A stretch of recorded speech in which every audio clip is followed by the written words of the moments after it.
But the reason why I wanted to do a book signing in Leicester is because I owe Leicester a lot, because it's given me many challenges, as some of you, probably all of you know actually, but also many kind of delightful moments as well. I'm Leicester, born and bred, Janice B. Gordon, and yeah, you know, I remember some of the things that have happened to me in the past. One of them was, I remember a teacher saying that I'm not intelligent enough to do A-levels. It's one of those things where you can actually take on board what people say and believe it, or you can reject it. And I remember Gaynor saying to me after the quarter, she said, "You choose. You know, what do you choose?" And I remember answering her, but I knew that she knew that I didn't really get it. And it actually wasn't until a while later that it was one of those aha moments. And I have to thank you, Gaynor, because I've taken that forward. I've spoken in schools to kids, and one of the subjects is you choose. You have total choice in your life as to how you deal with everything that comes across, you know, your path. And you have total choices to how you're going to go forward. And I realised how much power and how much I can not control, but I can influence my own path. And the reason why I wrote the book is because of those insights, because of the many people that have influenced me in my life. And my starting point was actually when I kind of rocked up one day at the quarter and the locks were changed and, you know, my world fell apart.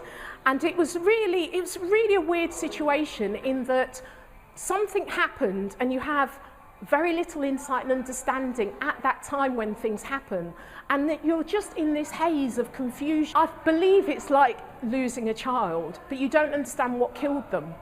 And so slowly lots of things kind of come to bear. You choose how you're going to dig yourself out of it, really, and what you're going to, you know, how you're going to stand up, really, and how long you're going to lie down. And it took me a few days to actually get out of bed, but when I did get out of bed, I very quickly decided that it wasn't going to be my cloak in life. It wasn't going to be the thing that defined me. Stuff happens. There are horrible people in the world. There are nice people in the world. When one of the nice people and organisation in the world is Bankfield in Jeremy. And my lowest moment, I got a phone call. I knew Jeremy, I knew Bankfield, and they rang me and they said, "Come in, we want to talk to you." They said, "You know, we don't know all the ins and outs what happened. We don't care." They didn't care. "We would like to put some investors together and help you to set up again." You know, like for somebody that really you feel doesn't know you, that you think that you're invisible, actually to give you a helping hand is massive. So, you know, there's stuff that happens to you, but there's always people around to give you a helping hand.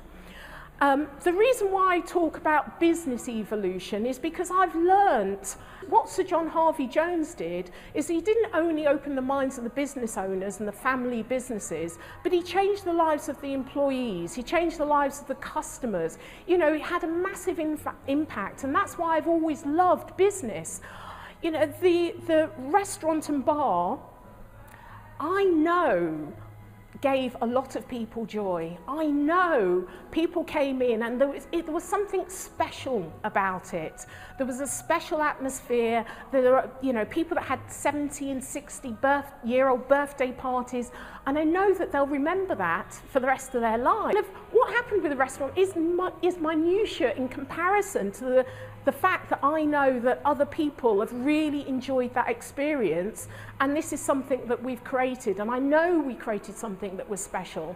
I started talking to other businesses, and I kind of grew my confidence going out doing speaking engagements, and actually started to find my character and started to understand, you know, my experiences in the past and see the connections that when I worked in the construction business and helped them to grow, I learnt about health and safety. I used all that health and safety, so I think we were probably one of the best health and safety food operations in Leicester, simply because I used all of that I learnt on a construction site and why it was so critical. Food can kill people. I understood that from day one, so I took those things very seriously.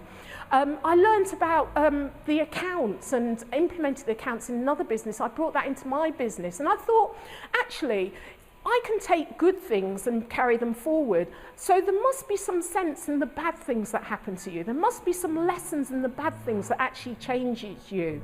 And I think that life changes you, but you change it as well. You choose, you push back. And so I was starting to talk to lots of other businesses about this. And what came to me was actually, in business, the core to business is you. People engage with see the same values in you that they see in themselves. And they think, oh, I really like that. And it's really, if you think of Virgin, you think of Richard Branson, you think of the character and the personality. And the character and personality is made up of your entire experience, the good and bad experience. You decide how you're going to go forward and the values you're going to maintain and continue. So I thought that must be really important in a business environment, actually having the character and the personality, especially we go forward in a rapidly changing world where we want to do business not only in our local markets but also in China. We want to be identifiable and recognizable. Personality, put your personality into your business. And then I talked about purpose. What's your purpose? And again, this comes back to my experience. Your purpose in business is the thing that really fuels your fire. And one of the examples in the book is that we set ourselves certain goals, and some of them is what we think they ought to be, and not actually sometimes we're not honest with ourselves, what we really, really want, what we're really, really here to do, what we can do that no one else can do in the way that we do it. And that's, again, a bit about the personality, but it's more about our values going forward. So what's your real purpose? And once you kind of get in touch with that, it's almost like turning on your motor. There's nothing that can stop you. And what I've found working with business owners is that once they've got their motor on, once they really understand why they're doing things, why they have to do it, why they're compelled to do it, all the decisions they need to make are really easy because they know the answer. They don't doubt themselves. They don't go out looking for gurus to tell them what to do. They absolutely know they're on their path. I work with an innovation company, and they used to go out and ask the customer and design from the customer experience. The customers know best. They know what works. They know that your systems are rubbish. They know that your products aren't good enough. They know. Why don't we ask the customer? So I thought, actually, it's really important that we get closer to our customers, that we talk to our customers, we communicate with our customers. But our customers are the right type of customers, because the wrong type of customers just cost you money. The right type of customers are the people that see your values, that really engage with you, and that's why your personality, your purpose is really important. So the next thing, pleasure. How can I serve you? How can I communicate with my customers and speak their language? Well, actually, I attract the people that speak my language. That's what I do. The next thing was process, which is related. Don't bring your customers to your door and then pee them off because you make it really difficult to do business with you, because you understand your processes, but your customers, it's completely illogical to them. So that's the kind of main chapters within my book, but all of those things have come out of what I've done in the past, the experiences that I've actually had in the past. A lot of people that are not in business have actually read the book and got real value out of it. And do you know why? It's because whether we're employed or not, you are a business of one. You sell your services, you sell your personality, you tell your boss how good you are. If you don't, then you don't get promoted. You really have to value yourself first and not look for validation from other people. And that's why it still applies even if you're employed. Life is a journey, it's a process, and stuff happens, That's the point. I've learned more from the things that are not so great that happen than I have the things that are great. And it's really funny how our brain focuses on the negative things, but it doesn't always look for the positive things out of the negative. So I really hope I'm able to turn that around for people to gain real strength from the things that they know, the things that are on the end of their nose, the things that they can do that no one else can do in the way that they do it.